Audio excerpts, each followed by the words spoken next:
Olá, eu sou Bruno Souza, planejador financeiro pessoal, com mais um vídeo sobre perguntas e respostas.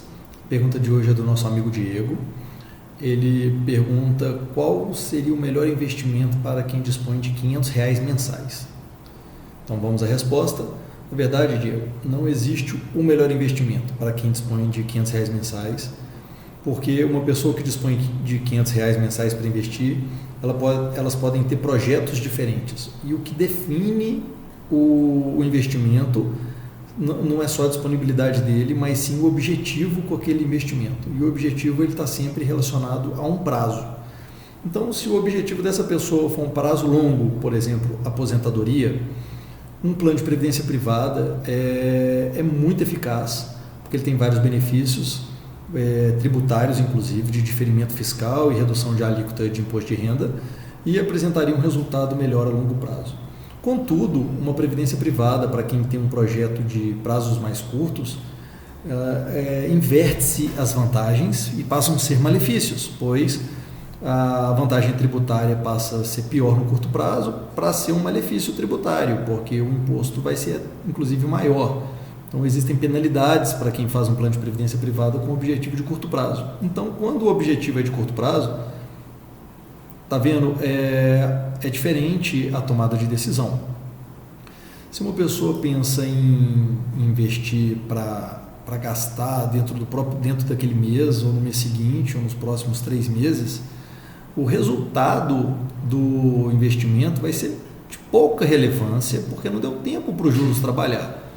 Então, a caderneta de poupança é muito prática, ela é muito simples, envolve pouco custo operacional, nada de custo operacional e nada de custo tributário. Então, justifica-se sim deixar recurso em caderneta de poupança para uma reserva de emergência, para pagar as contas do mês seguinte. Então, vão vir várias pessoas agora me falando que eu estou errado, porque caderneta de poupança é muito ruim, o objetivo é tesouro direto. Tesouro direto, sim, ele tem seu papel na economia. Agora, quando você pensa em curtíssimo prazo,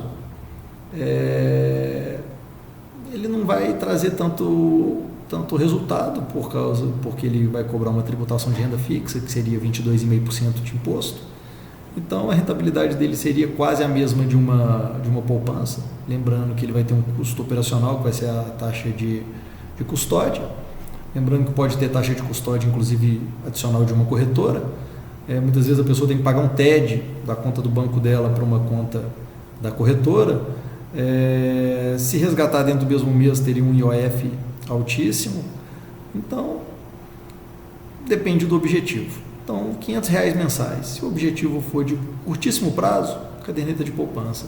Se o objetivo for de médio prazo, um título do Tesouro por causa do valor, tá? Porque R$ 500 você não conseguiria ter acesso a bons títulos como CDB, LCI, LCA, é um valor muito pequeno. Quando a gente pensa em valores maiores, já poderia. Se você já tem um capital, você poderia entrar num fundo de investimento.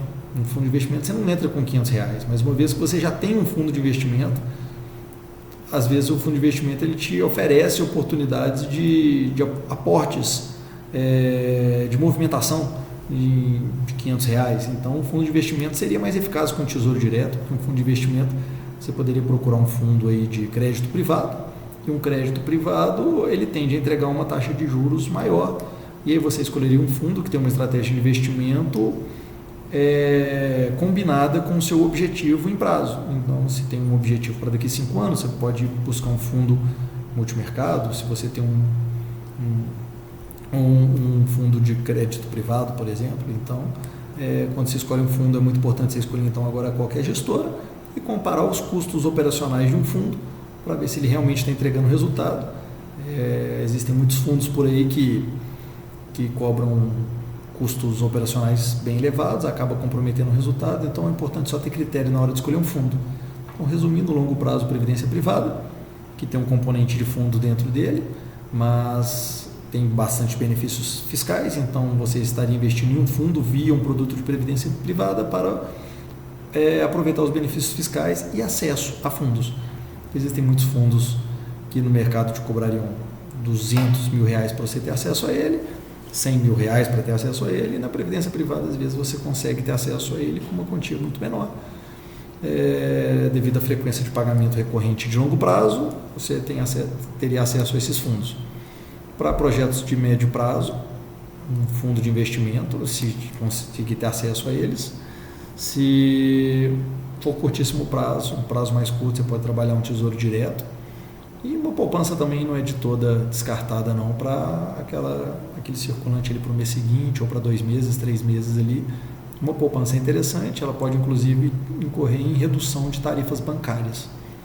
Espero que essa orientação é muito simplista, não tem como a gente entrar aqui em vários detalhes, mas é só apresentar que com R$500 pode-se fazer poucas coisas no mercado financeiro. Não são tantas, mas hoje em dia a gente tem muitas opções, então não tem por que deixar esse dinheiro guardado ou gastar ele. Vamos poupar, sobrou R$500, vamos guardar, vamos poupar. Mas o objetivo que vai definir a escolha da estratégia. Um forte abraço.